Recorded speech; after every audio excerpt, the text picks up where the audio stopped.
राजकीय वर्तुळातून विधानसभेच्या पार्श्वभूमीवर काका पुतणे चिपळूण दौऱ्यावर आहेत। 21 सप्टेंबरला अजित पवारांची चिपळूणमध्ये जनसन्मान यात्रा आहे, तर शरद पवारांची 23 सप्टेंबरला चिपळूणमध्ये सभा होणार आहे।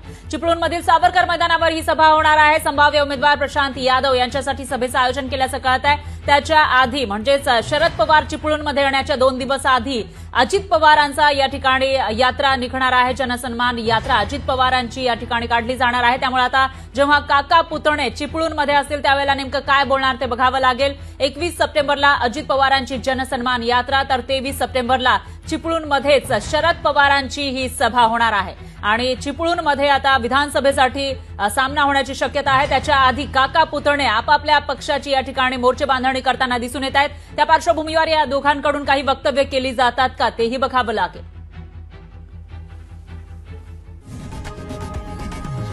लोकशाही मराठी ऐका, पहा, जागरूक रहा।